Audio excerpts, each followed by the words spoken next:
Hi, my name is Sarah Forker, and I am presenting on the time of the Middle Ages. The Middle Ages were also known as the Dark Ages, a time between the collapsing of the Roman Empire and AD 1500. There was great political and social unrest during this time because of the many health advancements from previous cultures that were lost and the lack of protection that had come from the Roman Empire. Due to the lack of protection, cities had to defend themselves against enemies, and people stayed within their city walls for safety. This eventually caused overcrowding within the city, where fresh water and sewage removal were also major problems. Not to mention, on top of this, there was very little emphasis on cleanliness or hygiene. Christianity played a large role in the beliefs during this time. At first, they believed that cleanliness signified pride and filthiness humility. Therefore, the early Christians did not practice personal hygiene. They also reinforced the notion that disease was caused by sin or disobeying God, thus shunning the teachings of health-related advancements by the previous Roman era. Eventually, these views matured, and Christians came to believe that the body was the soul's earthly dwelling, permitting better care of it. The Middle Ages were characterized by great epidemics. Leprosy, the bubonic plague, syphilis, smallpox, diphtheria, measles, influenza, tuberculosis, anthrax, and trachoma were the many diseases that were common during this time. The greatest of these were leprosy and the bubonic plague. Leprosy is a highly contagious disease that is characterized by severe facial and extremity disfiguration. Because of its severity, people with leprosy were isolated, looked down upon, and avoided by the general public.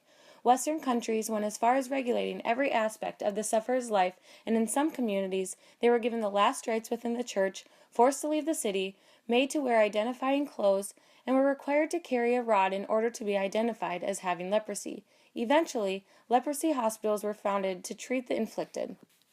The bubonic plague, also known as the Black Death, may have been the most severe epidemic the world has ever known. Estimates of casualties vary from 20 to 35 million. In Avignon, France, 60,000 people died, which resulted in the overfilling of churchyards and forced the Pope to consecrate the Rhone River so that bodies could be thrown into it. The cause of this disease was unknown, which caused great fear and superstition.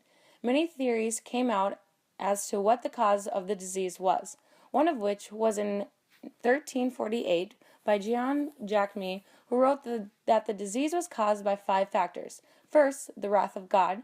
Second, the corruption of dead bodies. Third, waters and vapors formed in the interior of the earth.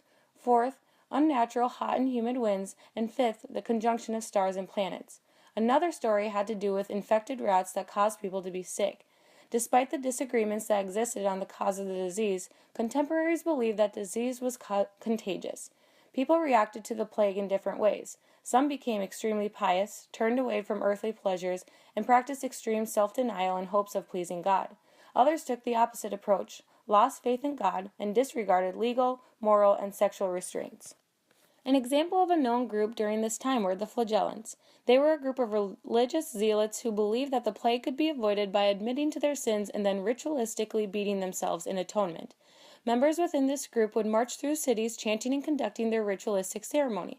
The ceremony consisted of the Flagellants stripping to the waist, marching until the command of their master, throwing themselves to the ground in the position of specific sin that they committed, possibly getting thrashed by their master, and finishing by collectively lashing themselves in the back or breast with heavy scourge made of 3 or 4 leather thongs tipped with metal studs.